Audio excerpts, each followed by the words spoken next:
Shoututs, and this is the Different Perspectives podcast. I'm here with my boy Morenito Tyler, my boy Cliff from the Cliff Notes Project, and we are going to be talking about some things today. It's a little bit of a lighter episode than the last two, and we'll see where it goes.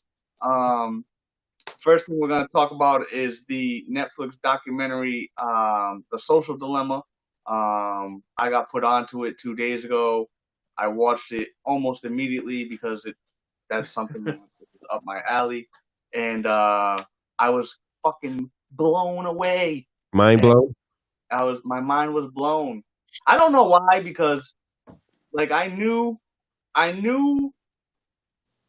lot of the stuff that it talked about. Like I knew that they draw the algorithms and they draw you in and stuff.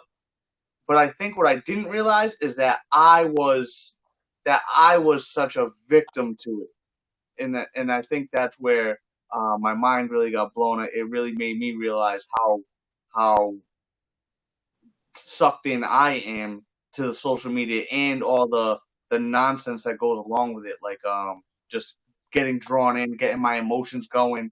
And I actually had a conversation with Wade yesterday. Like I told him about The Social Dilemma. I was like, "Yo, check it out.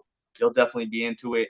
And then we started talking about our differences and about how, like, the stuff that's been going on with police brutality and our points of views. And I was like, "Yo, like the algorithms are kind of like making the issues worse, because instead of seeing like the George Floyd case, right? We'll go back to that for a quick minute. The George Floyd case is something that I feel like everybody needs to see because it was just so egregious. It was so black and white. That's like news. Like you have to see that. You have to see the real issue. The problem is by watching that, reacting to it, and all that stuff, now you're sending to the algorithm like this is what gets your emotions going. So now they start sending in the borderline stuff, and that's where the arguments start to happen. Is the borderline stuff, like because everybody agreed on George Floyd, but a lot of these other incidents people don't agree on, and that's what caused the arguments, which is causing the division right now in America. Now, before you continue, let's give the people a little bit of background, just in case they have no idea what you're talking about. I'm just gonna. So basically, what you're saying is when we're on, everyone has a phone, right? Yeah.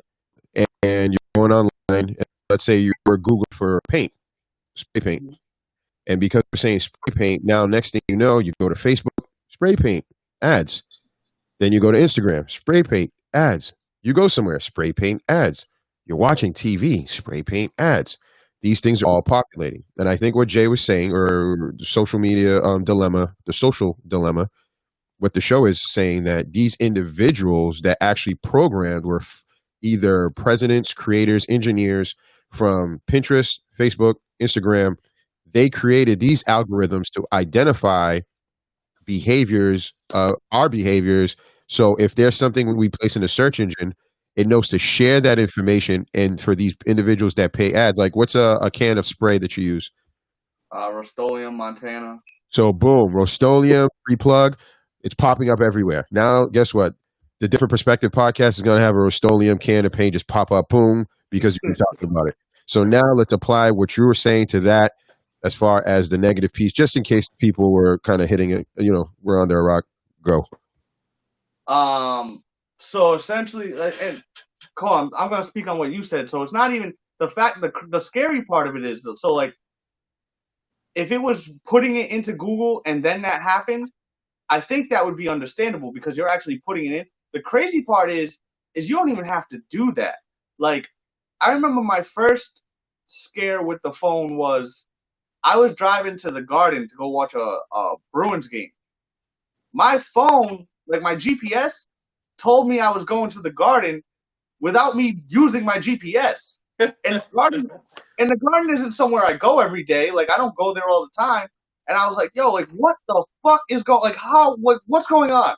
So, like, right then and there, I was like, yo, it might be time to go back to the flip phone because this is fucking crazy. They're really tracking everything you do. Like, you don't have to put shit into the Google search bars. It could just be this conversation. We could talk about shit. We're going to start seeing fucking ads. That shit's creepy as fuck.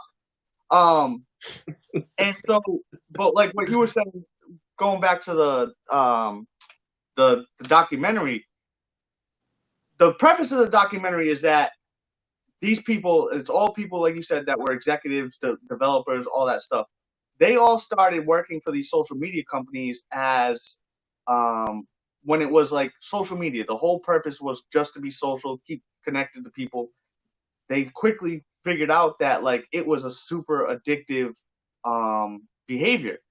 And once they figured that out, they turned from just keeping people connected to just keeping, like, their whole goal is to just keep you on your phone, like, so they can monitor your screen time, and then they just keep pumping out stuff that's going to keep you there.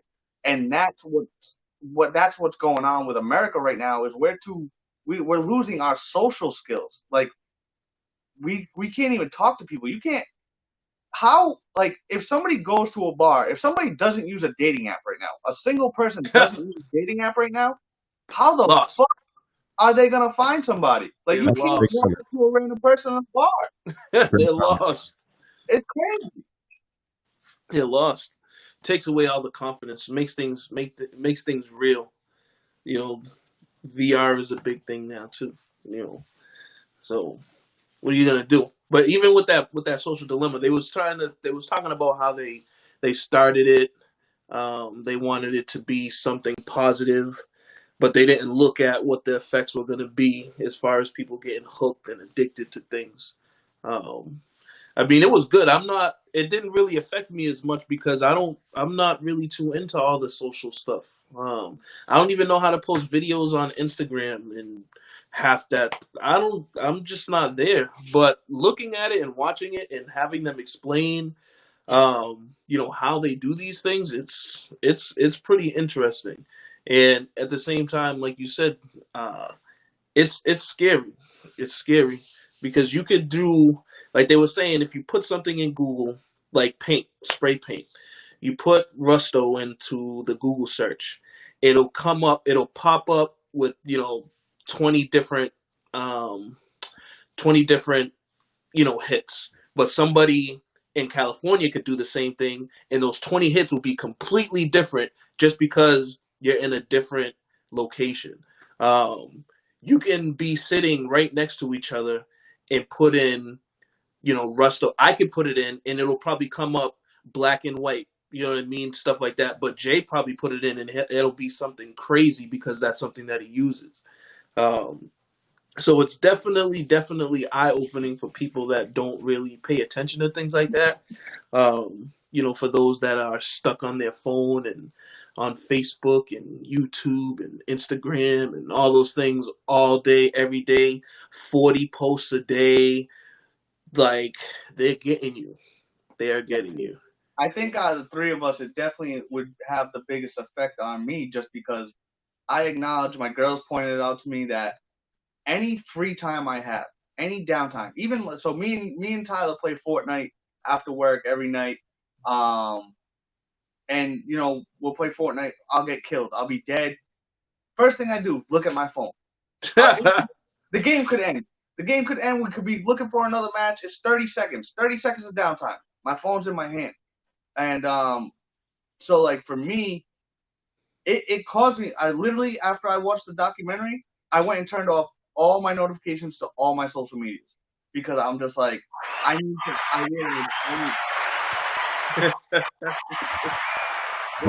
need to dial it back, because, like I said, it's real crazy that like, it just sucks you in that much, and then just, I don't know, man. It's crazy because, like, I'm real big on it, mainly because I think people get lost in. They kind of get lost with who they are. You know what I mean? They're not really in touch with what's going on. I can't really say that they're not in touch with what's going on today. But they're not really in tune with themselves. You sit there, you watching all these people be happy, or you watching all these people be sad, or you're watching all these videos, and then, like, YouTube gives you, like, the suggestions of what it is that you should watch based on what it is that you just watched, and then you get stuck in the whole stream of just negativity or tigers or whatever, some random shit. But it's crazy. It's definitely a suggestion for a lot of y'all to watch. You know, we started thinking about like, how we're at work and we're always using our phone when we shouldn't be, and I was like, well, I need to stop that. But like, work can, work can be so fucking boring sometimes. And I had this conversation with Wade. I'm like, because he's like, yo, how do we do it? He's like, what do we do? He's like, what I'm gonna do is I'm gonna put my phone in my mailbox behind the gate or whatever, so it's harder to get to.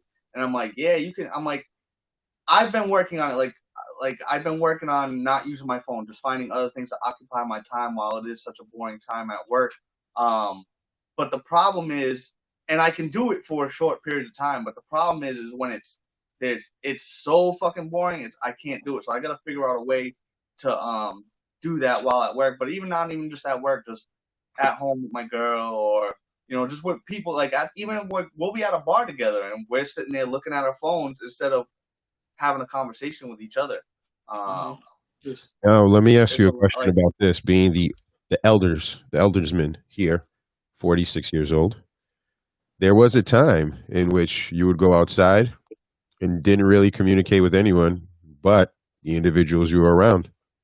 The yeah, only form of Yeah. communication is to actually pick up a payphone. For those that don't know, is an actual little box, nine number. You called, you said what you needed, you hung up. You wouldn't see that person until either you went to their house or whatever. My thing is that people, because of that, you're so dependent on this that you're not actually building your own personality or your character because you're constantly just focused on others, Right. mistakes that others are making, or even great things that people are making. Now, one application that's extremely popular, and I'm sure you guys might have heard, if not, is TikTok. And Sure. our guy, Mr. Archie Rhodes, stated today that he believes that TikTok is banned. So I got a breaking news notification this morning. I believe it was supposed to happen yesterday, and it didn't. I don't know why it didn't happen yesterday. Trump had announced it like a month ago. Like they have until the date to either sell it to somebody else or they were banning it. And he apparently followed through on his promise and he banned TikTok. Um, he believes that the Chinese government is a like spying on us and just kind of flooding our media and kind of corrupting people's minds and stuff like that. And yeah, Did so you get this notification from one of your social media sites? no, Good it was like question. so no. I actually like I told you I turned off all my notifications to my social media sites. It was actually like a breaking news notification. Oh, okay. Yeah, Okay. legit. Okay. I suggest to everyone to always watch not just Fox, not just CNN, but several different news outlets. Yep. And then do your own comparison, man. At the end of the Fact day, checks. we all have brains, right? And you don't have to be the smartest or the sharpest knife in the tool chest there, but you'll eventually start seeing agendas. And I salute you on shutting down the notifications. I've been trying to get you on down that path for a while, just because like one thing that's annoying, and you brought it up, is we're going out to dinner, we're at a bar, and we're hanging out, socializing, but yet you have a need of socializing online and commenting and then have the audacity is like, hey, did you see what I read on Facebook? No, motherfucker, I'm here with you. No, like I'm So trying to create it now. So I actually, and it kind of goes in. And Tyler, we were at work the other night, and I did it to Tyler. So one thing I noticed about myself is like I'm losing social skills. Like I'm sure I have anyway, just because of the time that we're in social media. But like the other day, and my girl's pointed this out to me, and she actually got mad at me last week. I'll be having a conversation with you, and I'll just fucking walk away. And like, and it's subconscious. You know what I mean? I'm not. It's not like I'm like, oh fuck this, I'm bored. Like I'm out of here. Like I just literally am for whatever reason not as engaged as I should be. You know Right. what I mean? And I'm just like, oh, I got like I'll be thinking about something that I have to do, and I'll be in a conversation, and I'll as soon as there's a break in that conversation, I'm like, oh, I'm going to do what I gotta do. Not even like considering like, are we done yet? You know what I mean? Do And you that's think that comes from being so used to being able to like look at the phone or look at a post or something like that and being like, you know what, I could read this while I walk to the kitchen or while I go to the bathroom or something like that. Do you think that might be like something intertwined in that, you think? Yeah, probably. Because like I said, it's not like I'm not purposely trying to be rude or you know what I mean, not listen to you. You know what I mean? Like it's just I don't know why I do it. But my girl's pointed out to me. I've done it to her a couple times, and she gets like legitimately mad, and I understand why she does because it does come off as super fucking rude. Like, oh, I don't give a fuck about what you gonna say. I'm out. And like I said, I did it to you, and I'm like, yo, fuck, like what am I doing? And then I watch this shit, and I'm like, yo, this shit's really like fucking with me. I gotta like Mhm. your back. You know what I mean? You know what, dude? I think it creates this false sense of reality. It's no Yep. longer virtual reality That's why I versus said VR is a big thing coming up. just reality. You know, it's. I think one thing here that I'm just popping up on the screen, as you can see, you can see the couple there, but then you have this. Some people call angelic female on the right hand side. And they're kind of just cheating. And I think a lot of this, like let's say people are saying like IG models, I think that's creating problems in a household. You know, you might be seeing, females, and we're all men, and I would say women are women. So, eye candy's eye candy. But I Right. think applying eye candy to said reality is going to create problems because you might have these ideas of how that person's supposed to be or how the relationship is supposed to be. And then you're going to apply it onto your own shit. Like to me, we're all dealt different cards. Play your cards, man. You know what I'm saying? What's y'all thoughts on that? And do you think that it actually can affect relationships? It looks like Jay's telling us right now it's affecting. So that's a good point. So I'm gonna throw it to Tyler. Like, what's your thoughts on this, man? I mean, I think it definitely can. Um, like I said, me personally, I don't get stuck on that stuff. But in the kind of just what I've seen, I definitely think that it can. People get caught up in other people's lives. They believe that things should be done a certain way. I remember having a conversation like a while ago with my grandmother, just basically talking about like how did you and my grandfather get through all these things, being married for 30, 40 years and stuff like that. And the biggest thing was just like being with each other. Yeah, Social media has given people the opportunity to like look at so many different things instead of what it is that's right in front of them.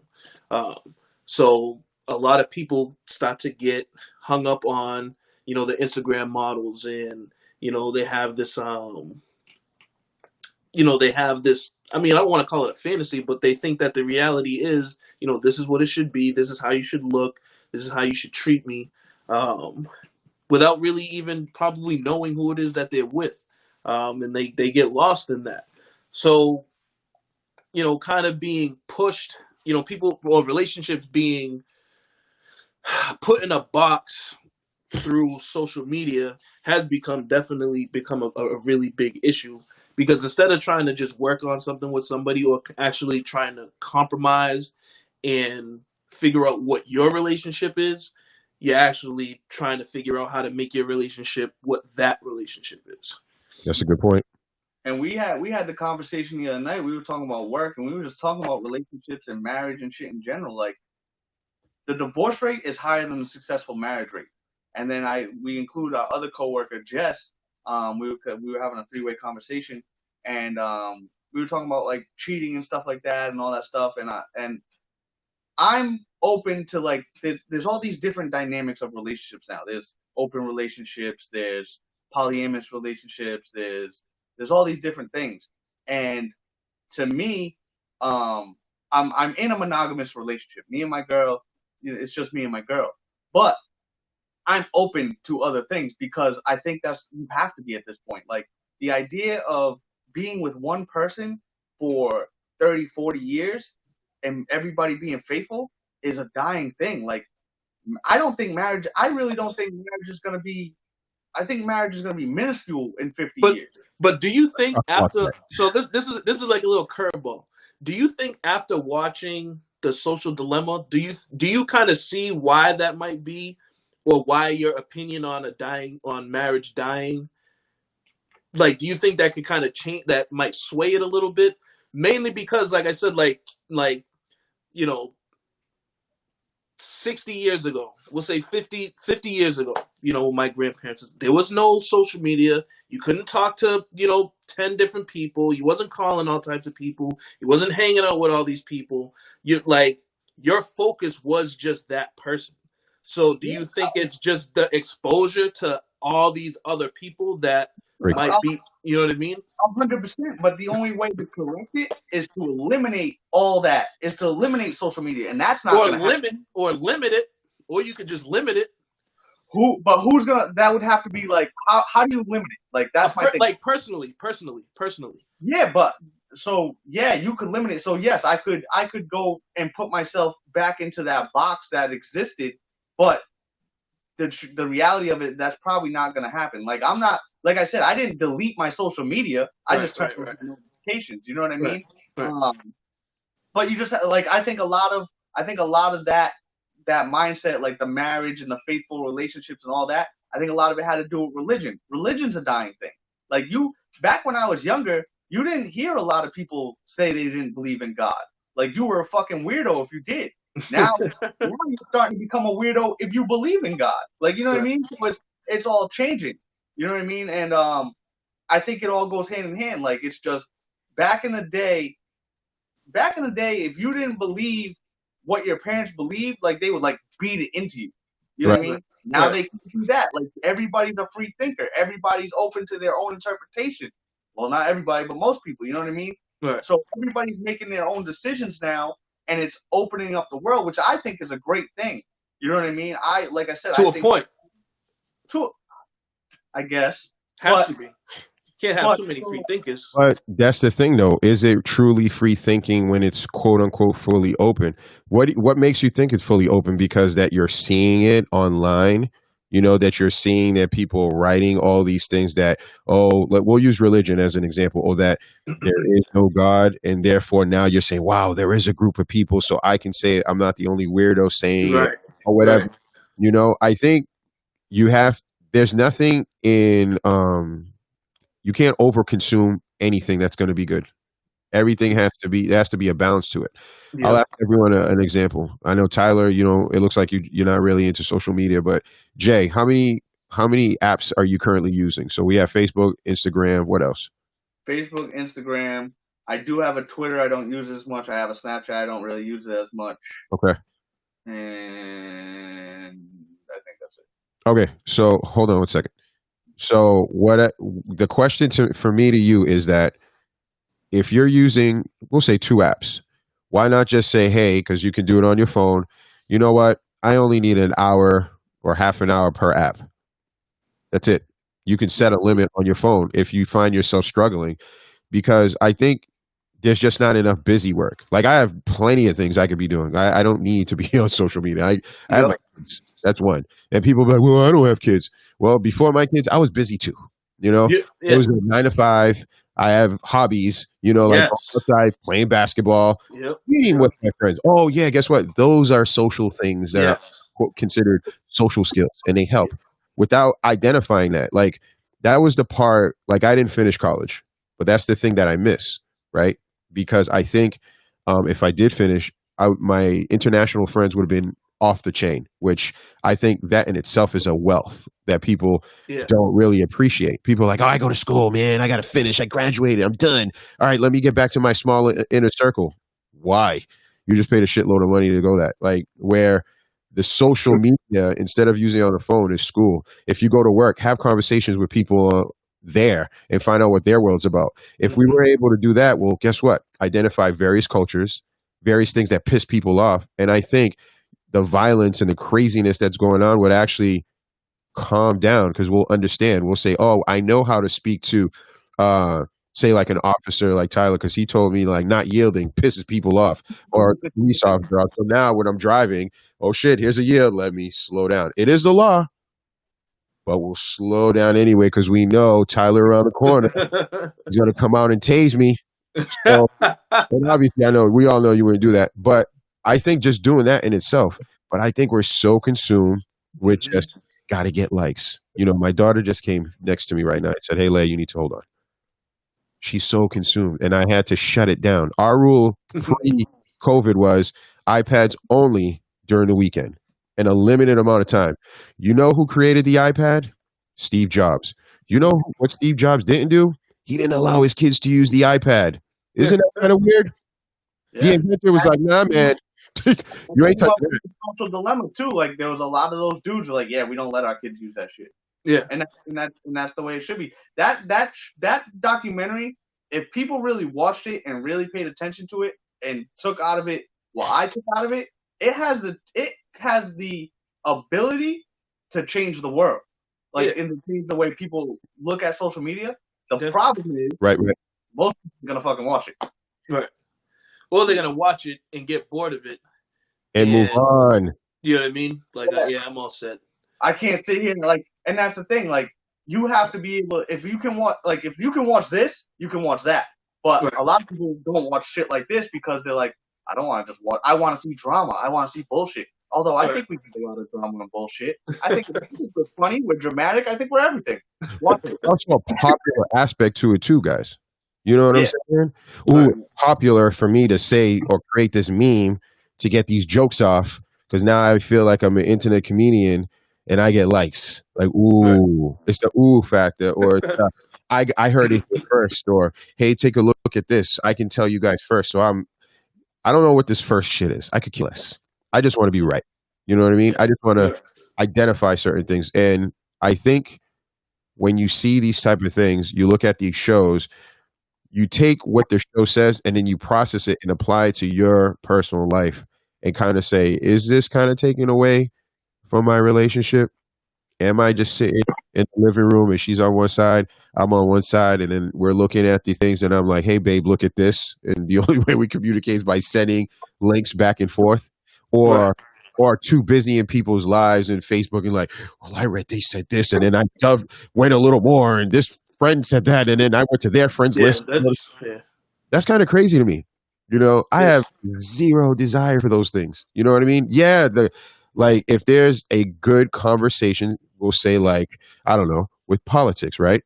I'm cool with that because guess what? That's something that I think at this point in time is going to help people in general making sound decisions, right? If people are not familiar with how politics works, maybe they use social media to kind of get some information, which is also dangerous because there's a lot of bullshit out there. Yep, you know? There's a lot of disinformation. And I think even with that said, like people watch like debates, illicit debates, and these are just set up certain ways. So like answers are given a certain way. And again, it's propaganda.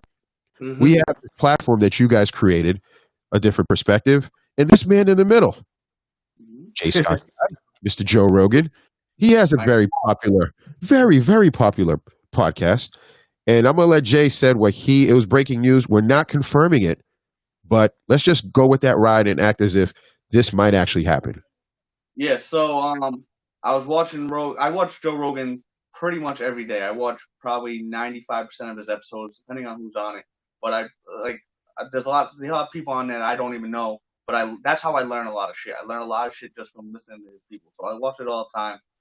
He had a guy on the other day called named Tim Kennedy. He was a Green Beret or special. He was a military special forces.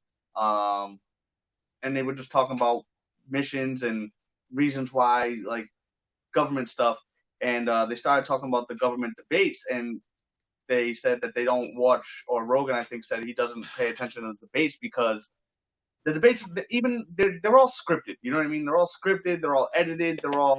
There's nothing like, it's all bullshit. It's still, even though it's a debate and it's political and it's supposed to be raw, it's all bullshit.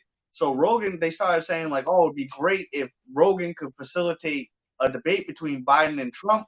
And, it would be, I don't think it will be aired live, but Rogan typically doesn't edit his podcast. He does very minimal editing, such as we do, because we just think the raw, like you get more out of just raw honesty. You know what I mean? So he offered to do a debate. Trump retweeted it and was like, I'm down. And then this morning I woke up and there was a picture. Joe Rogan himself posted a picture of Biden and Trump at his table with him in the middle. Whether that's a photoshopped photo or it actually happened, because I don't think they would be able to announce it happened because you're going to have two presidential candidates in one area. You probably shouldn't announce where they're going to be.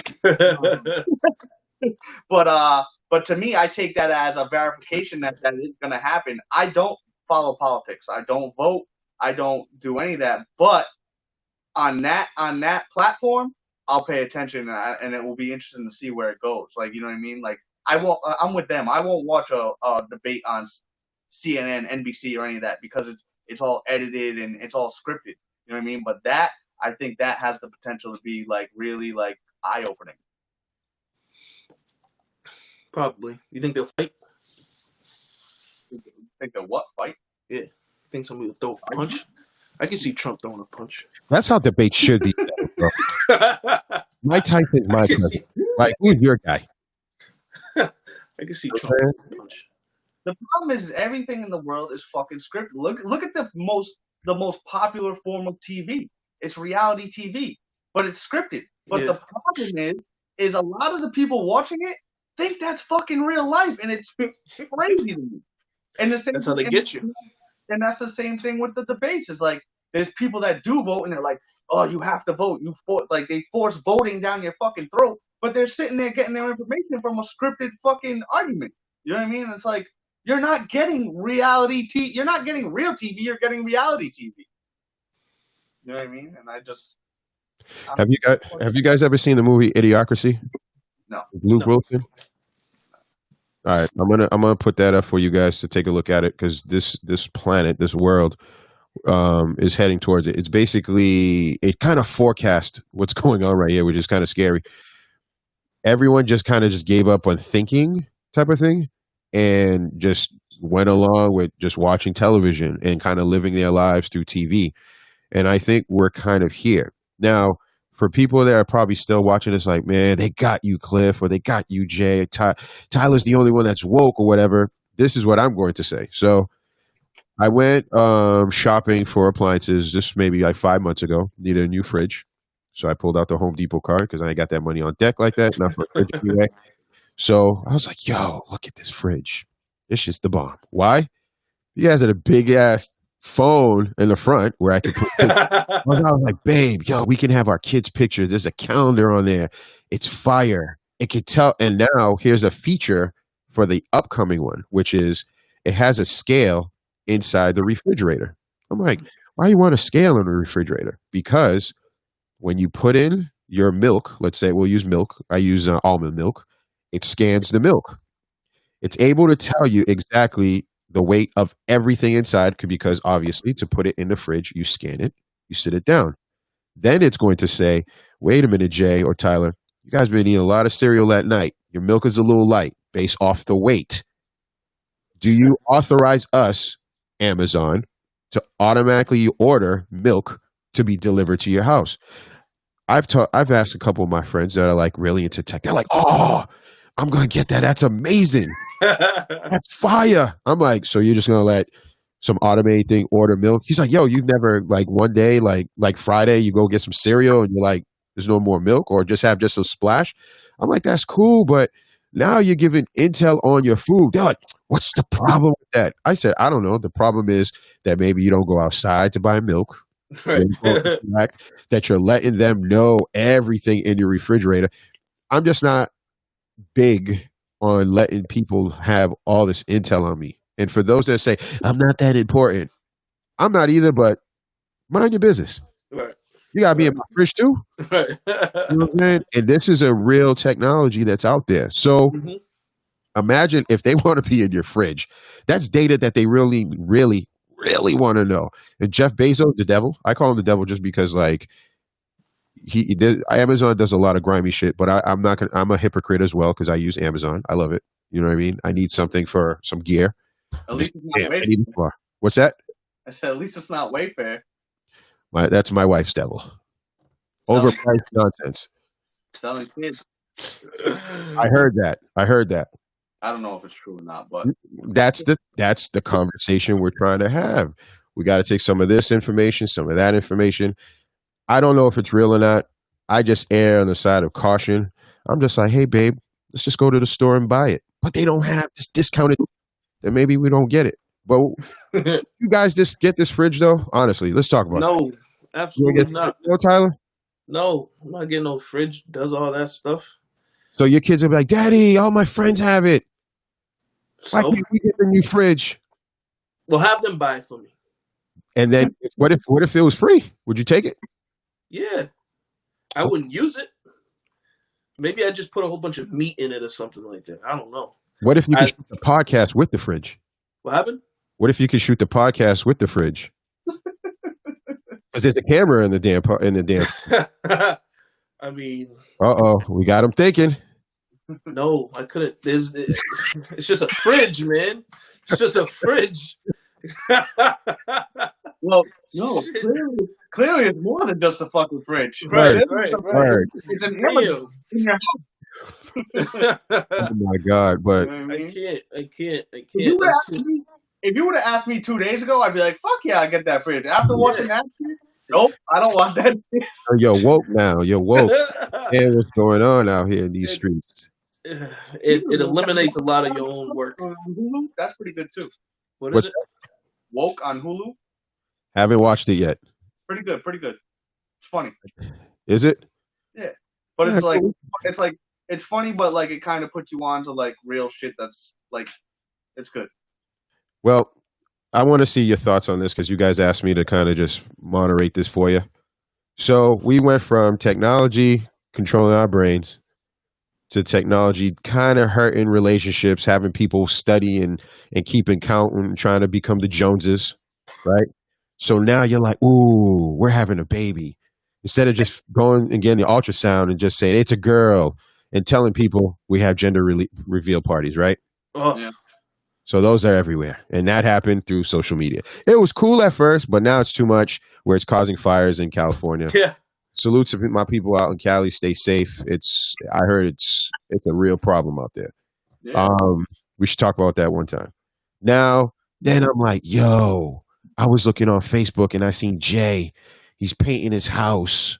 He got a crib. Ooh, I'm feeling a certain way. I should get a house. Then I see my boy. He's single. He got a condo. He's living a life. And you're like, ooh, which way should I go? Should I go condo or should I get a house? What's your thoughts on this, man? I have my thoughts. I'm going to let y'all speak on it, though. I'm a house guy. You Tell have to us. get a house. You have to get a house. Tell us why. I know a lot of like new developments are coming up with having like these outside areas and the fire pits and the pool and all that stuff, all these like amenities to, get you hooked. But I like privacy. I like my privacy. I want to have my own shit in my backyard. I want to fucking play music as loud as I want. I want to have my own garage. I want to do whatever the hell I want in my garage. I'm a very, very private person. That's probably why I'm not so big on social media. Sometimes I'll put shit up, you know what I mean, here and there, whatever. But having your own house is just a whole nother level of exciting. You know what I mean? You can have as many people at your house, post and pre-COVID. You might have shitty neighbors.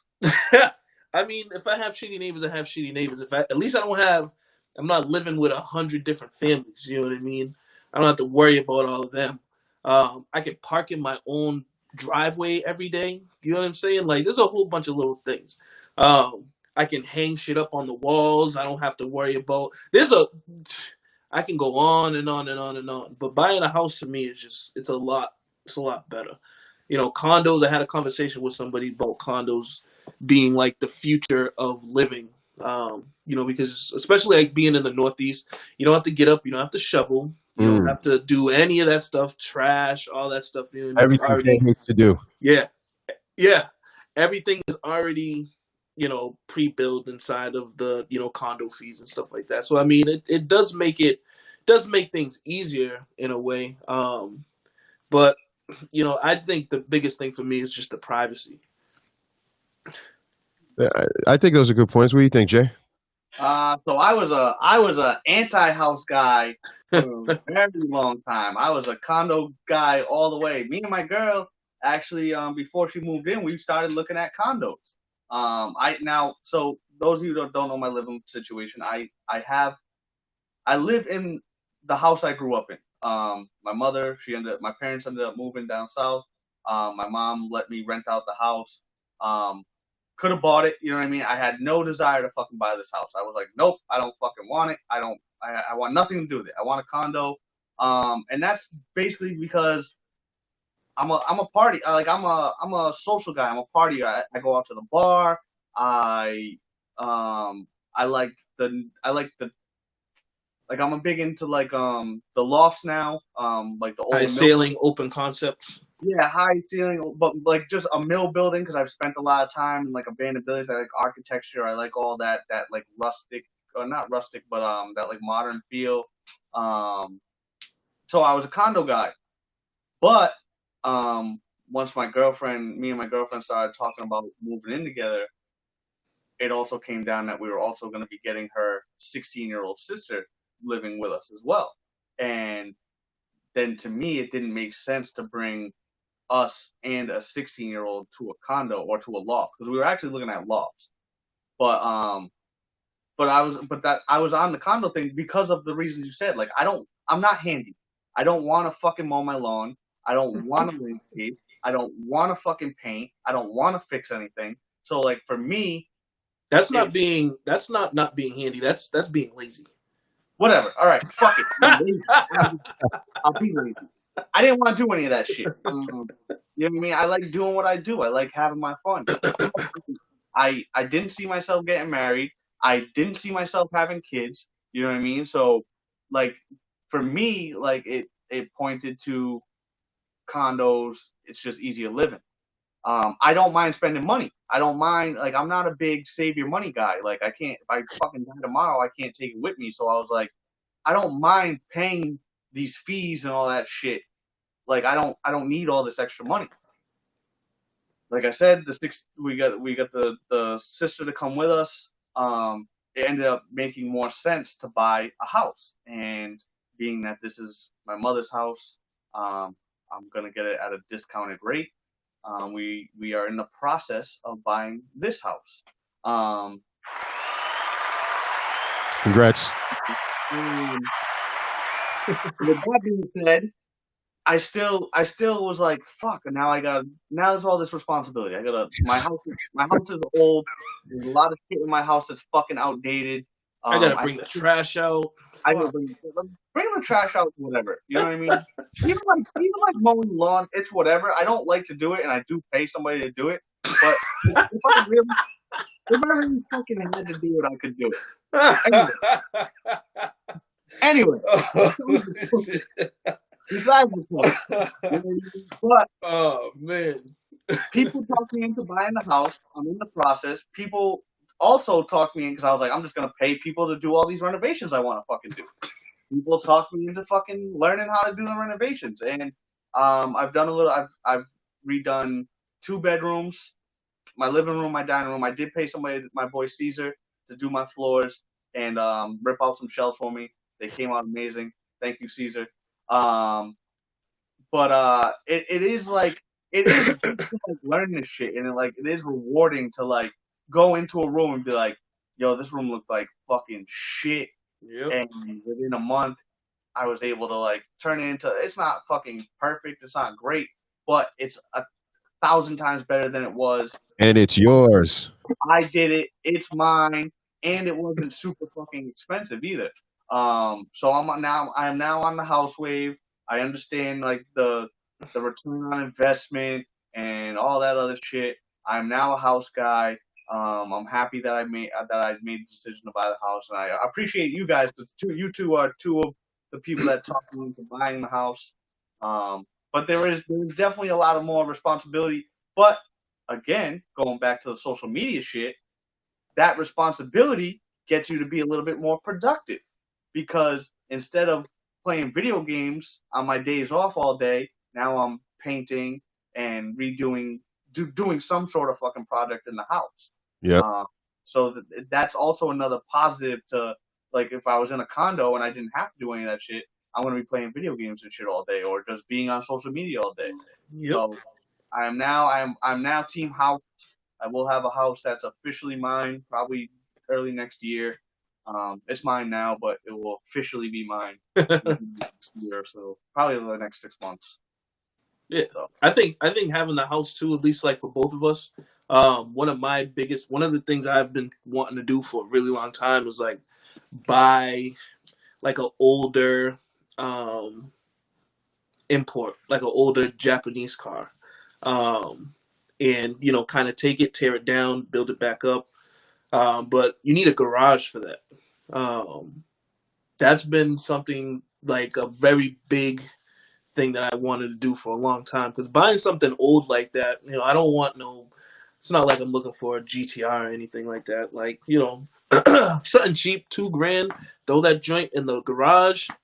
I could take 5 years, 6 years to do it. I don't give a shit. But that's something that I'll do. I'll be consistent. I'll probably live in that garage. You know what I mean? And it like that's a hobby of mine. Just like with you. Like when I was over there, and when I stayed there and stuff like that, it was like, yo, you should turn this basement into like a studio. You know what I mean? Like an art studio. Take this down, take that down, get your, you know what I mean, and do your thing. I think that's gotta get Vince. I know he likes to breathe in that paint. I'm not gonna go with her, but we know. Tyler definitely did kind of help because one thing is, like I said, my house is old. My parents are pretty old. My dad passed away, but my mom's getting up there in age, so like the house is just old and outdated. So that was a big part of why I didn't want it, because I'm like, I want a newer, modern house, and I didn't see myself being able to do it. But Tyler, you definitely helped me see the potential of the house, and like, I started watching HGTV every fucking day and I did. And you know what I mean? So eventually, like I said, I've redone bedrooms, I've redone my living room, dining room, my kitchen's gonna be redone.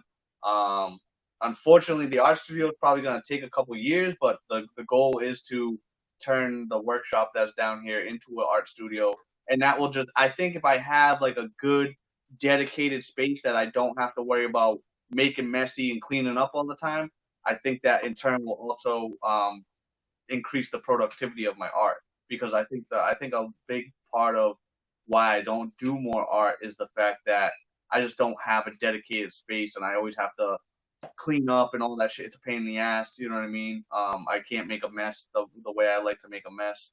But I think if I can get that dedicated space, that increases the productivity, which in turn potentially brings money to me.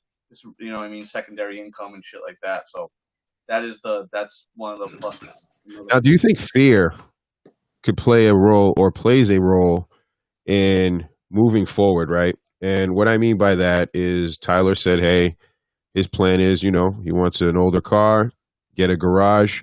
But he said something, I think, to me, that's extremely important. He says, regardless, it take a year, 2, 5, 10 years, it's whatever. He's already built in his mind, like, hey, this is a project that can take time. A lot of people have the fear of, oh, I've announced that I'm doing this, and they're waiting for results. Again, what social media is looking for. Mm-hmm.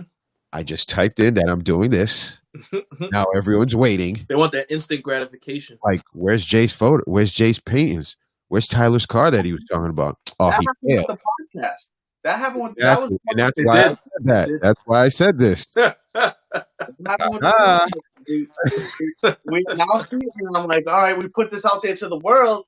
Now we got people, and I support, and I thank everybody that jumped on board early and really started liking our shit, sharing our shit, just even watching our shit. You know what I mean? Because I appreciate that, because like we didn't have anything for them to like or but people started building up, people started spreading the word, and now we got it going, and I have a vision for it, and I want people to enjoy it, and we're not doing this for money. Like, if we can somehow make money off of this, like, awesome. But I think for us it's fun. I think this is what we like to do.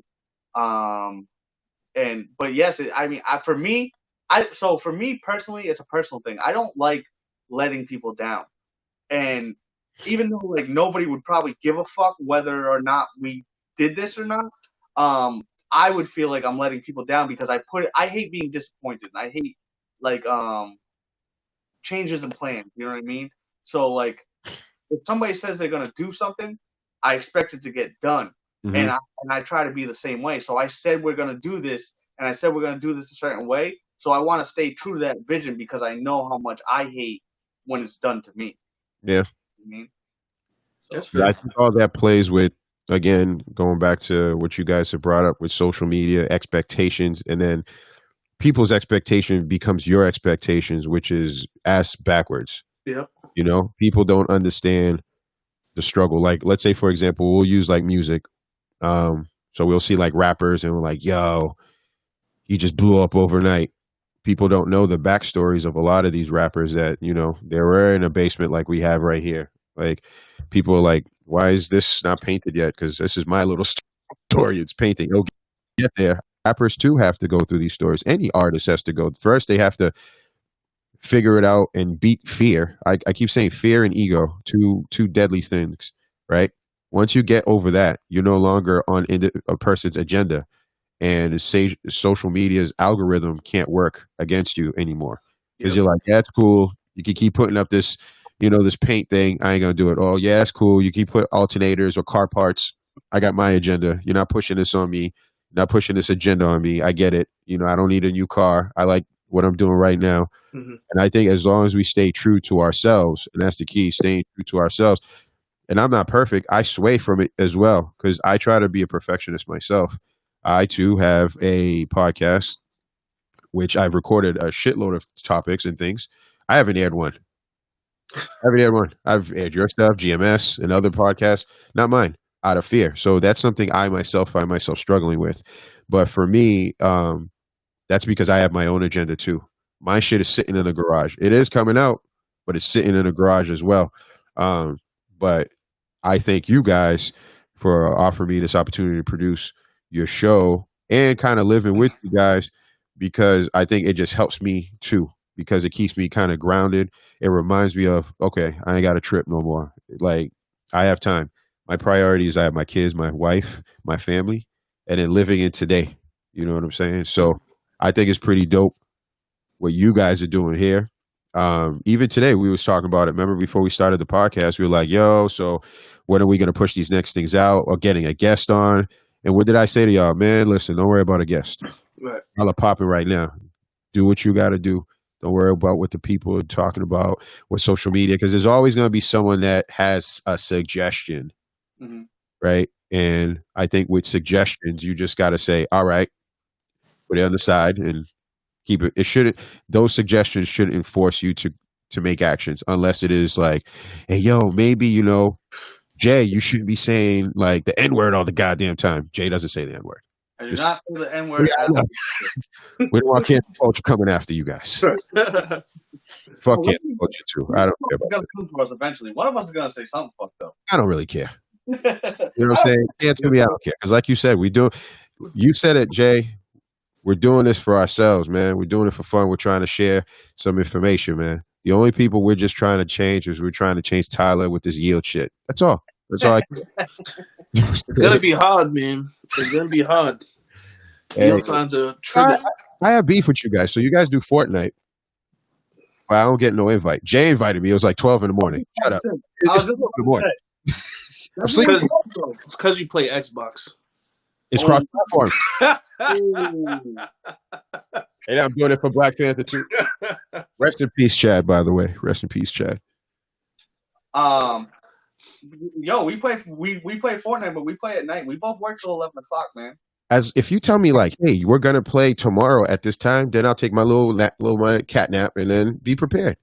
I just get text. I'm like, ding. I'm like, who the hell? I would say like 4 nights a week at 11:30. We on there. Really? Yeah. You know what we should do for the people? We should stream it while having these. I don't know if you guys can multitask. I can do it. I can stream what you guys are playing. I can show you how I destroy y'all. I mean, you know. I talked about that with Tyler. I mean, I'm down. I just got to figure out how to set it up. The problem is right now my PlayStation's in my bedroom and my girl is typically sleeping, so I can't be like crazy. Okay. Well, that's an easy fix. But I just pre-ordered my PS5, and that's going to be going in my living room. Damn, you're going in for real? You already ordered that? You're not worried about bugs and nothing, no? I am, but at the same time, I want it. So I'm waiting. I'm Me not gonna too. have it. I won't have it till first quarter next year, That's how I'm middle seeing. of the year, probably. bugs, like I'll just like exchange it, whatever. But you know what I mean? It's not like it's not like it's just not gonna work, and I'm gonna be out the money. You know what I mean? Yeah. Yeah. It will get fixed. I might have it. I might have downtime, but hey, maybe that's a fucking good thing for me. Maybe that will help me be more productive and do some fucking real life shit. What, Maybe by playing PlayStation 5? Yeah, you got to explain that. By playing PlayStation 5 will help you do more shit. No, I said if there's downtime, if it Oh, so you're looking for this shit to fuck up for you So to you can play PlayStation 4. maybe. Or maybe I can go see Cliff in person because I only see him in person every fucking 6 months. Hey, listen, I'm gonna rent that idea. I'm not buying it yet. I always rent ideas out. You know, feel free to run with that. But hey, man, that's cool. It's cool. So you're going with the first version, and let me ask you guys if I didn't ask you guys this on the other podcast. So you're going with version number 1, just like there is a vaccine version number 1 coming out. I'm going to wait for version number 5 of the vaccine to come out. So Jay, are you going with the first version of said vaccine? Since you're going with the first version of. I probably won't get it at all, to be honest with you. I don't get the flu shot. I don't. You know what I mean? I probably won't do it. I don't really do it. How about you, Tyler? Same thing. I don't get shots really either. Ever. I don't even. I mean, the last time I got a flu shot might have been like. I couldn't even tell you. Yeah. I couldn't even tell you. Yeah. If I get sick, I just eat vegetables and stuff or something. You know what I mean? I don't get into the vaccine thing. I'm a very firm believer in, the immune system is the strongest medicine. You know what I mean? As long as you build that up, you'll be all right. It might suck for a little bit, Yeah. You can look at the like tribes that live in like the wilderness of like the Amazon and shit. Right. Like if we go out there and we get malaria, we're fucked. Guarantee you, those motherfuckers get malaria and they're like, you know what I mean? But if we go there with the common cold, we could kill them. Yeah. Their immune system isn't used to that.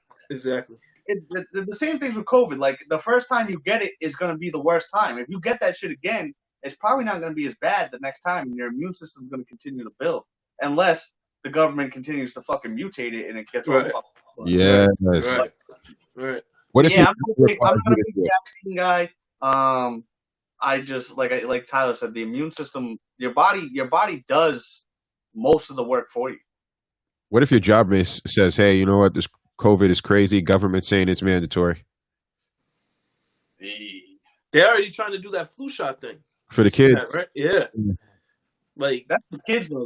That's for kids. I don't. That's for kids that don't even go to school. Yeah. You know what I mean? Yeah, I don't know. I don't know what I would do in that situation. It probably would depend on my job, how much money I make. You know what I mean? I hear you. It would. That would suck. Like, I had this conversation with somebody the other day. We were talking about I was talking about I'm not afraid to voice my opinion about things, and like a lot of people don't voice their opinions at work out of fear of repercussions. You know what I mean? They don't want to get viewed a certain way. They don't want to have any discipline. They don't want to have anybody target them. I don't care.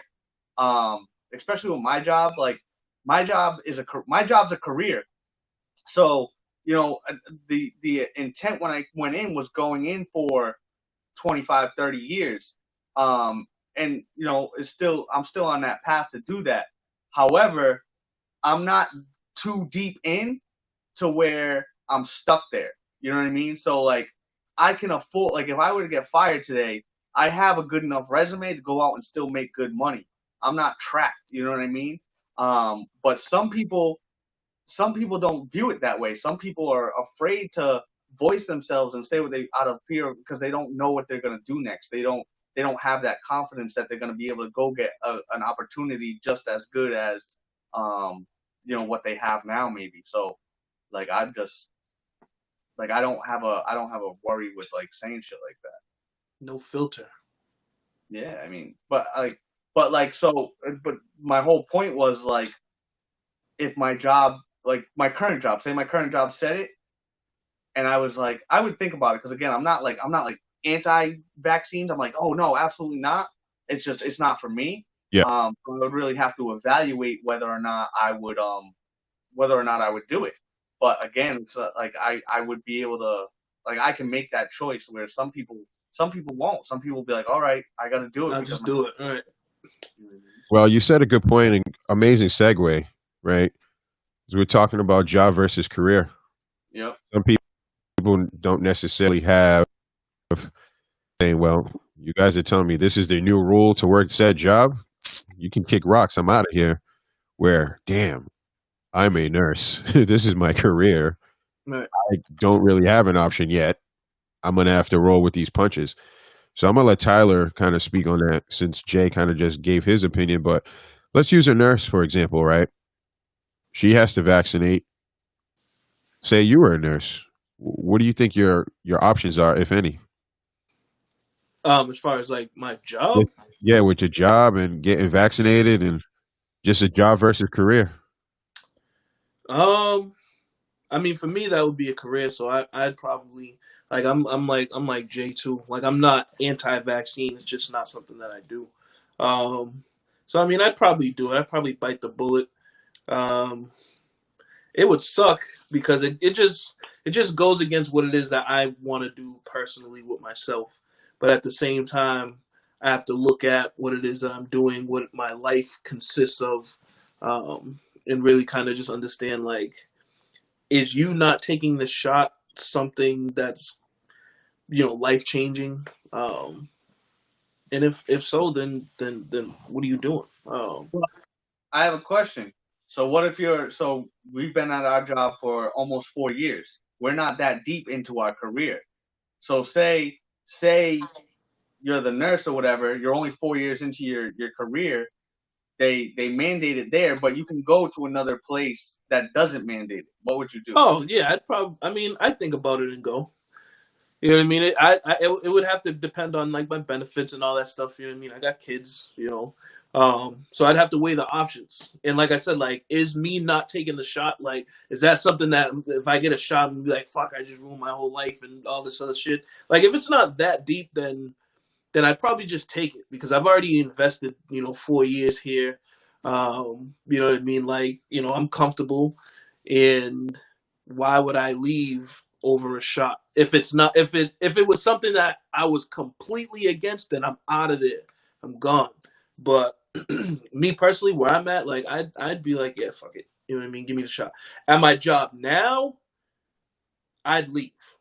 I'd be like, yeah, no. You know what I mean? Like, I'm good. Like Jay said, like, I have a good enough resume myself too, where if that was to happen, and there's in our field, there's plenty of opportunities. So it's like you can't trap me. You guys know you're not gonna trap me. You guys seen what my worth was before until you guys, wanted to not like us now. You know what I mean? But you know that I can leave. So if you're gonna try to force me to take this, then that door's I'm gonna be right through that thing. What if you're in your 10th year? What if what? Now, what if you're in your 10th year? I do it still, because you got to remember, with government employees, that stuff carries over. Well, that's another thing too. Like, if it would be required for all government workers, that's, you know what I'm saying? Wow. Like, yeah. that's where it will kind of fuck us, because it's like, damn, I'm really not trying to fuck that up. But like I said, me personally, like, I'm not anti-vaccine. It's just I don't see it doesn't make me feel any more. It doesn't make me feel comfortable or any more comfortable with getting a flu shot. You know what I mean? It's like, if I get it, I fucking get it. I'm gonna be sick. Hopefully this goes well. But I'd rather get it naturally than somebody sticking it in me. You said a good word in there. Comfortable. You talked about Yes. how you're comfortable and how Yes. that would persuade you into staying as opposed to not staying. Yeah. What?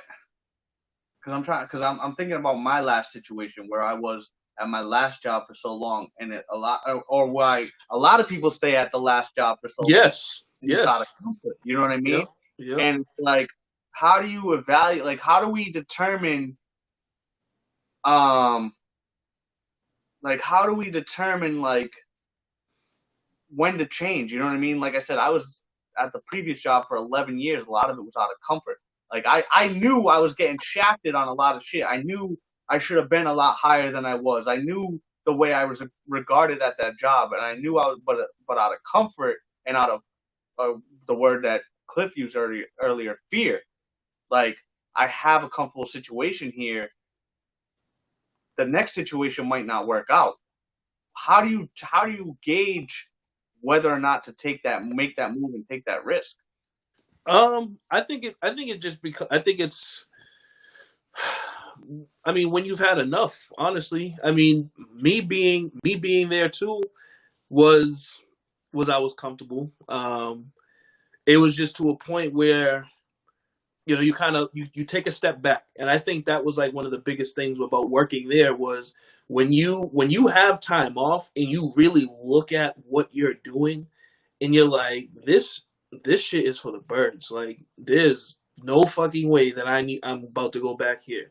Yeah. And I think that's a lot of what it takes. But a lot of people, like, I say this a lot. Like, there's a lot of good people that work there. There's some really, really good people that work there, and I wish that they would leave.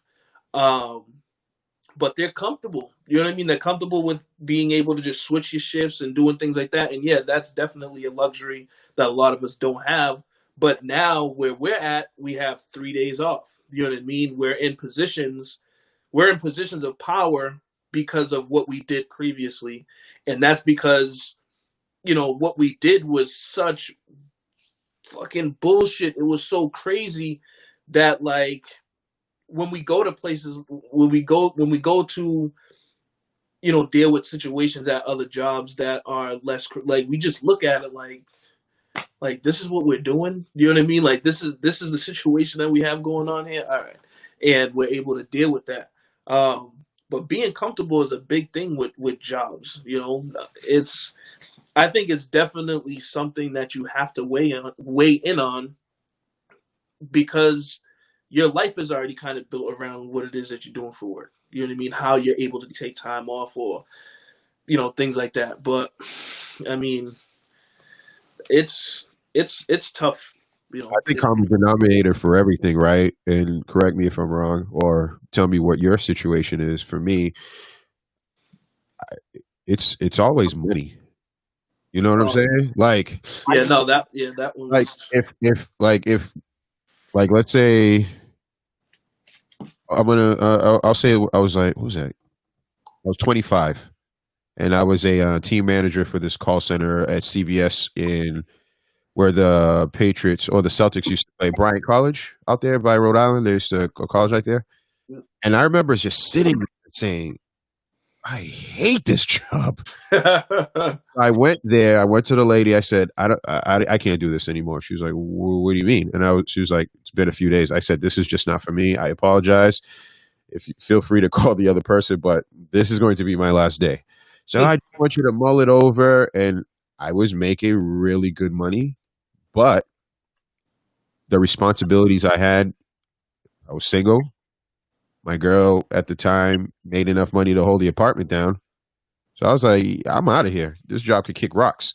So that's why I said common denominator to me might be financial. If you have, let's say, Jay, now you have this house. Let's say your mortgage is 2 stacked, and now your girl's pregnant. Now she has to be out of work. You hate your job. I don't think you're leaving. So, I think you're going to be like, oh shit, I need to find another job. But before I just dip or start really voicing my opinion, I need to make sure the finances is right. I think this is how I would roll because I just don't want my world to crumble unfortunately, because of the dollar. So at this point, like, I think a lot of people do. It is based solely off money. Like, they just want to make as much money as possible, and they don't give a fuck what they do, or at least they think they don't give a fuck about what they do as long as they're making the most money. And at one point, I'm sure I felt the same way. But at this point in my life, I value happiness way more than I value money. Like I told you, I don't give a fuck about money. Ask Tyler. I don't even look at my paychecks to see if all my money's there. I don't know when it gets taken out. I don't know. He just throws it in the bag. The bag throws it in the bag. I'm not saying that it controls me, but you're not just gonna dip. I don't think. Because money doesn't gauge me either. I think all money does for me, it affords me opportunities to just say, go on vacation, or if my kids say, hey, they want this or that, just to keep life flowing, right? So here's the thing. I'm the only one here that doesn't have kids. So that's a thing I don't have to factor in. You know what I mean? Like, I don't have to worry about anybody else other than really my girl, and she makes her money, and, like, you know what I mean?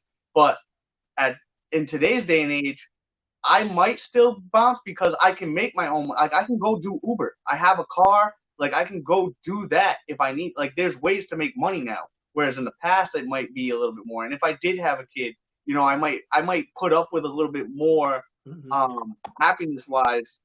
Oh, because of, like, I need money, like, constantly. I can't take that break.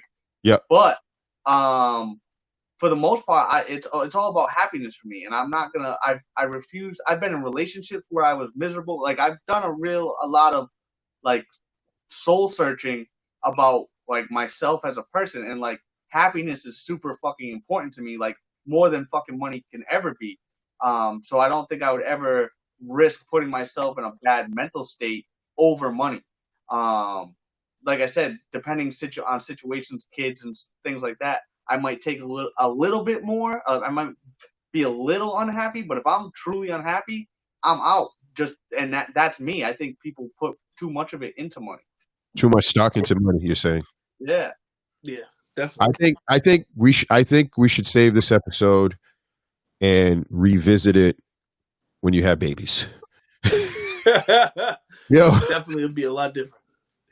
My mindset, and trust me, I'm not. A lot of people, I'm not going to change. When I have kids, I've said for years, when I have a kid, my mindset will change. You're changing every day. I'm 34 years old, and if this COVID shit didn't happen, I'd be going to the bar every fucking weekend. You know what I mean? Yeah, the fuck you would. I was right up until COVID, I was going to the bar every fucking week. I had no money. You know what I mean? Is that a problem, Tyler? Let's talk about it. You said yes, he would. Yeah, he would. Should we be concerned? He's very social right now. He's very social, but he likes to spend money. You know, I'm more of, like, I like to stay in and have people over. You know? Yeah. Like, that's like that's what I like to do. I can care like, because you know, I'm not an aggressive drunk, but, like, my tolerance it's out the window. Yeah. So, like, when I'm out, it's like, if somebody's being like a dickhead, when I usually just filter them out, it's like I have to, like, tell you, like, why are you being a dickhead? I don't even know you, but, like, why are you being a fucking dickhead? And then that brings a problem.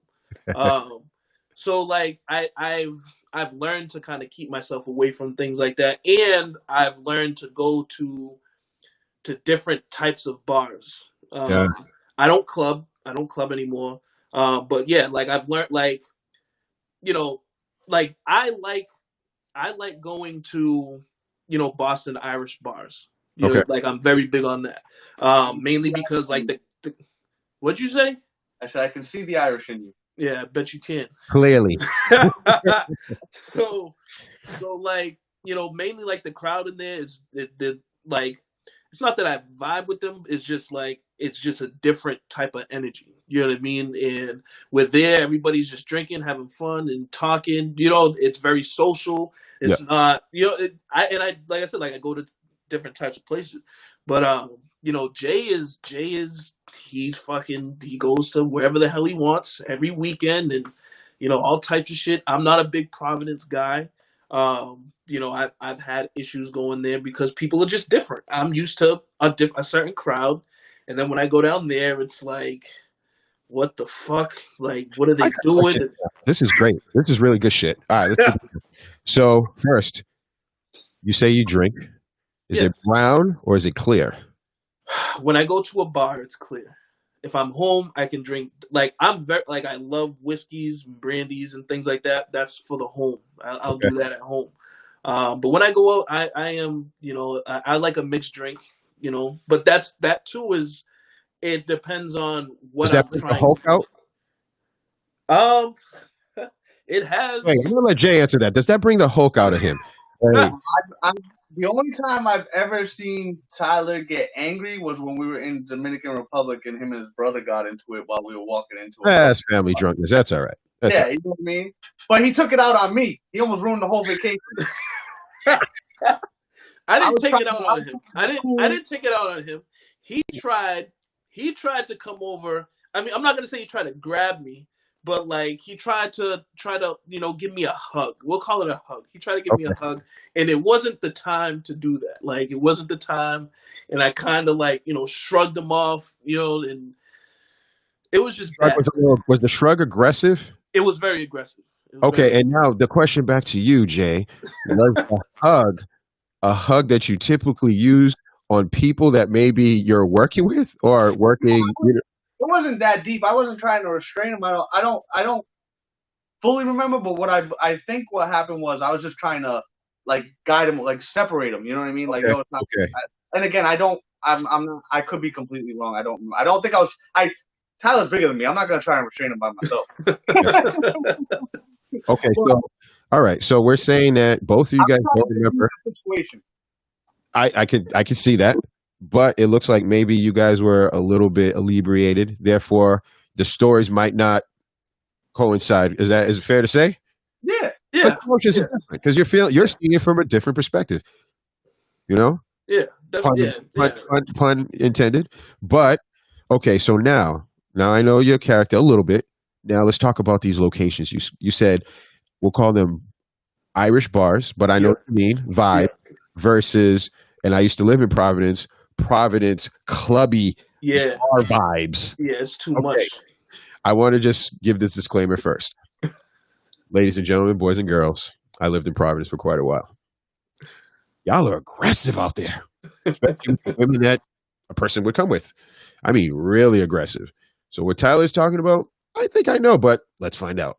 So Tyler, are you saying that when you go to Providence, bars or clubs, that the people there are they have other agendas as opposed to just having drinks, having a good time?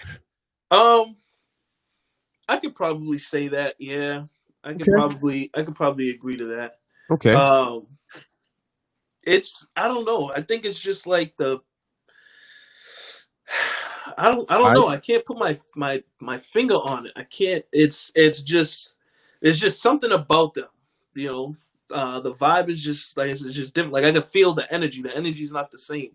I'm going to say this, and I think I'm okay to saying this, and we're going to throw Jay in there, right? Because Jay, this is going to be a little bit of hot water for you. But I think me and Tyler are okay with this. Is it the minorities creating problems? Where if you go to Boston Irish bars, it's not the same group of people. Nah, it's definitely the white people. Definitely the fucking white people. And I'm gonna put myself out there. So we used to go. Me and my boys used to go to the bars every weekend. My boys used to fuck people up every fucking weekend. And one part of it was that one of my boys who's no longer with us was super fucking aggressive, and he just didn't take no bullshit. Yep. But another part, so this is something that I noticed. So there's this spot out in fucking Kingston, Narragansett, somewhere in southern Rhode Island, by URI. They did a Tuesday night reggae night, right? And it was a dope spot. A lot of URI. It's fucking packed. A lot of URI kids, but it's an all white crowd at a reggae. So when I went there in my earlier 20s, it was cool. You know what I mean? I didn't really have any issues. I went there in my later 20s, Yep. and I fucking hated it. I couldn't stand it because I was so used to going to the club in Providence in the city where most people have some sort of respect. Like they're coming through the crowd and they'll tap you. Yo, I'm just trying to get through, whatever, da da da. Out there, and I think it's because it's a bunch of suburban fucking white kids that don't know, like, they're not afraid of getting punched in the fucking mouth. Yep. Essentially what it comes down to. These motherfuckers are just bullying through the fucking crowd, and I'm like, I'm gonna knock somebody the fuck out because I don't do that. Like, you know what I mean? It's not even about like, it's just about respect, man. Like, say excuse me, like ask me to get by. Like, who the fuck do you think you are? Like, and I think it's just that they don't have the fear of being punched in the mouth, and that's what happened in Providence. A lot of the bars that I frequented when I was younger were like hipster bars. There was a bunch of college kids. There was a bunch of Brown and RISD kids, a bunch of hipsters. Yep. And I think a lot of our issues stem from people just not knowing how to fucking act. Like, and I'm not talking about being belligerent. I'm just talking about like bumping into people and you're like, yo, what the fuck? And then all of a sudden they get crazy because they don't think you're gonna punch them in their fucking mouth. Yep. And then when you punch them in the fucking mouth. Yep. So. Okay. Well, that confirmed a lot of the thoughts that I had in my brain. Makes sense. So I'm a very confusing, contradicting person because I don't like big, large crowds of random people. Like when I go to a bar, I can't go to a bar without a buzz because I think a lot of it has to do with the job that I do. I'm super on guard all the time. I'm looking at everybody, and I don't have beef like that. I don't have beef with anybody anymore. But I'm still, even to this day, if I go to a bar, I'm like looking around and I'm super like antsy and shit. Gotcha. I have that buzz to take the edge off. But those are the crowds that I like. I like music. I like dancing. I like a crowded bar. Like I don't want to go to a bar. Like I can go to a bar with a small amount of people in this conversation, but if it's just like me and Tyler, and if we're not watching a game or something, if it's just like me and Tyler and there's no socializing going on and there's no music and like I don't enjoy it. You know what I mean? You're not a lounge guy? Are you not a lounge guy? No, I do like lounges. I like lounges, but typically when I go to the lounge, they have DJs, they have music, they have dancing. Like, you know what I mean? Like like there's a spot right here in Pawtucket now called Vibe Lounge, which is a really cool spot. Plug. Huh? I was just saying plug. Oh yeah. I'm not a like dance club guy anymore at all. I never really was. I've been a couple times, but like a straight like club, I don't really do that. It's gotta have a bar vibe to it or a lounge vibe to it. I can't just go to like if the Coliseum or the complex, whatever you want to call it, was still open. Not somewhere I would ever be. Ultra, never went to Ultra. Not somewhere I would go. You know what I mean? It's gotta have like a bar, more of a bar vibe to it. Well, I think age obviously plays a role in it. I think we all have gone through it. We all have different priorities. We all move differently. Like me, I'm a fake social drinker. Like I might go to someone's house and I used to bring 30s, but I don't do that. I'm like, that's crazy. I'll bring like a 12 and then I'll waste 2 beers because I just want to act like a thing. I burn because I think people that burn, we don't get into fights. Again, I'm Canadian. Like peace and love, everybody. Yeah. I'm trying to get home. You know what I'm saying? I got money to make, kids to take care of, a wife to love. So the bar scene really isn't my scene, which is what I found that a lot of my friends, I'm not to say we're not friends anymore, but we just don't go out as much. You know what I mean? But I could definitely hear it. But now my last question, because we're getting to that point in time we talked about a couple of things, the social dilemma. We talked about TikTok being banned. Yep. Talked about how TikTok and social dilemma is, creating issues or will create problems with the relationship. Might even lead you to cheating while you're looking at, IG. And even looking at relationships, say, oh, this person got married, so I got to get married. And, oh, I'm getting married. Let me buy a house or a condo, figuring that out. To even go into politics, man. A lot of things were thrown out. But I think one of the biggest things since we finished talking about bars is post-COVID, if there is a post-COVID. Right. a lot of these kids that were having problems before, these RISD kids, are truly going to have problems because Oh yeah. it's close to a year since Yeah. we've all been out. So now imagine being incarcerated for years, not given these type of tools to speak with people, socialize with people. What do you think the aftermath is going to be when they actually say, all right, COVID's gone, we're good, we're going to open things up, maybe not as big, may God bless you. Thank you. But do you see there being a huge problem? And I'll give everyone like 2 minutes. Do you think it's going to be a huge problem when we get back because we're really distancing ourselves because you had social media? We only know how to text and speak to people. But now we're going to be face to face with people. People are going to be bumping. We've lost manners. What do you think is going to happen? Honestly, I don't know. I think that a lot of things are gonna stay in place as far as like distancing people. As far as like socializing, I mean, I've kind of already said that that's kind of, I think in the closing of the last episode I was talking about that, you know, kind of just um, trying to get out and try to talk to people, you know, not being able to chat and be around people is kind of really affecting. It's affecting relationships. It's affecting performances at jobs and things like that. Because it messes up what it is that you do on a daily basis, especially, you know, for us. But I don't I don't I don't think that it's gonna be too much of a difference, mainly because like, you know, like, you know, in the show, the social dilemma, it's kind of already happening. You know, it's already happening in a way.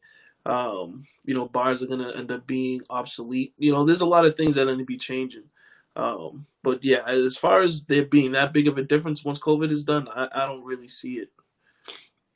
Yeah, I don't know if it will be a drastic change. I mean, I think it could go either way. It could be a super fucking drastic change, or it could just be just like adjusting. You know what I mean? Like it's probably gonna be fucking awkward at first. You know what I mean? When like people go into like clubs and shit. Like I see, I see it. I mean, it's awkward anyway because you Right, know you're gonna come right. from people you don't know.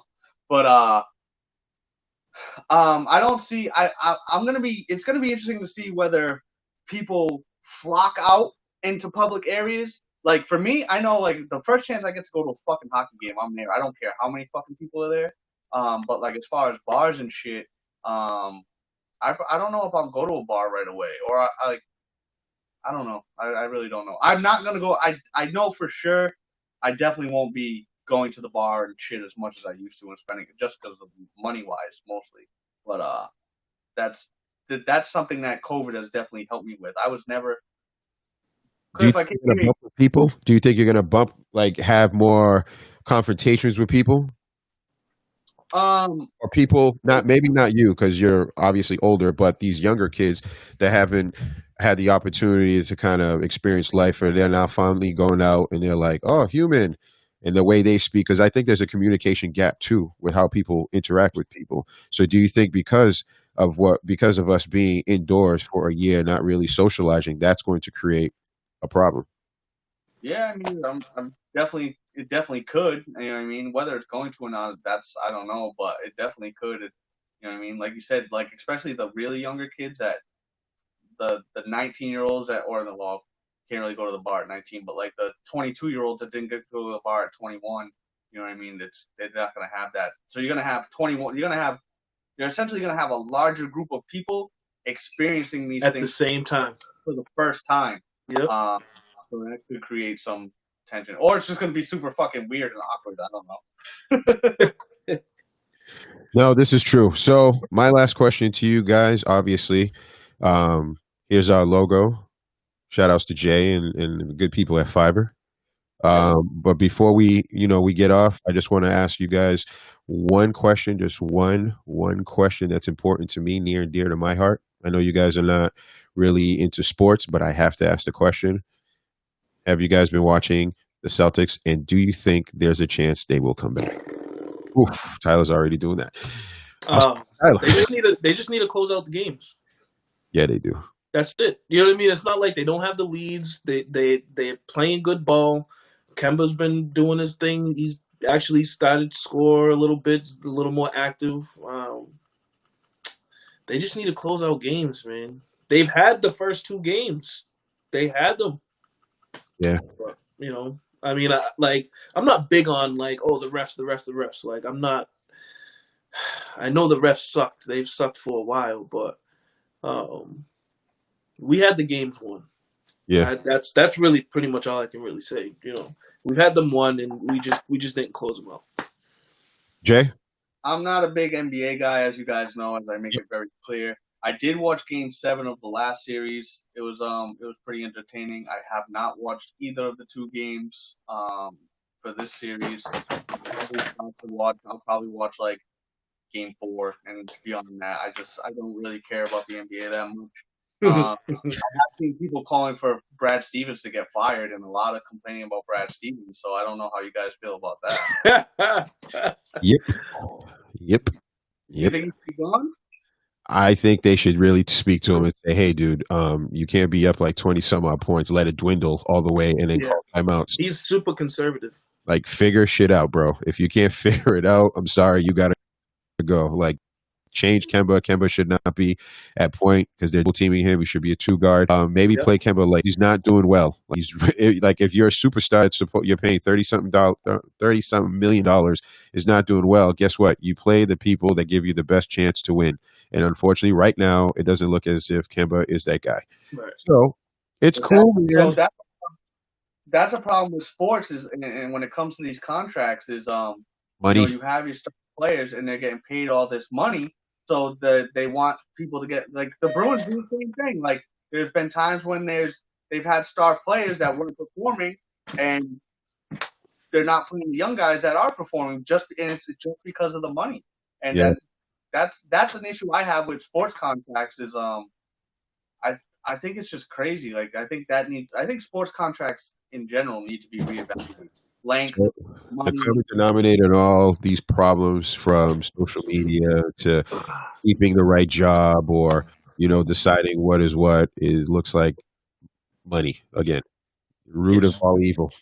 Oh yeah, it's been a fun podcast, guys. I think you guys are awesome. Like I said, I thank you. Any last before we go? I want to give a shout out to our guy Semi at Numi. He's been doing a lot of things. This is clothing line. Now his mother's selling some great food. But yeah, I want to shout him out. He's definitely supported us. He is one of the guys. While I was actually out, I had seen him at a Walmart. He's like, "Hey, when you guys get the podcast going, it made me feel good because it was something that he was interested in." So definitely a big shout out to him at Numi Clothing. That's what's up, JJJ. What you got? I'll give a shout out to another mutual friend of Tyler and I, and that's my boy Xavier. He runs a security company called Block Security. They do a lot of I don't know if it's bodyguard work, if there's a word for it, but like they do a lot of like personal security, show security. If you go on their Instagram page, it's Block Security. They've been guarding the mayor, I believe it was Brockton. They've guarded some celebrities while they've done shows and stuff like that. He's a good dude. Started his own company. Looks like he's doing real big things with it. So I definitely want to.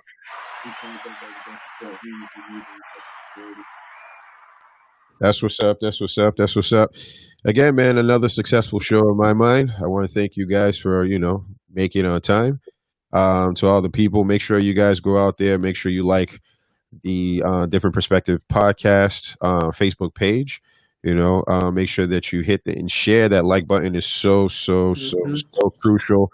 Even if you don't watch the whole thing, Jay's gonna be editing little clips. So if you need 17 minutes, 5 minutes, he's got you. But it's extremely important that you click and share that like button. You got to do both. We definitely appreciate it. And on that note, we out of here, man. Ladies and gentlemen, it's a different perspective.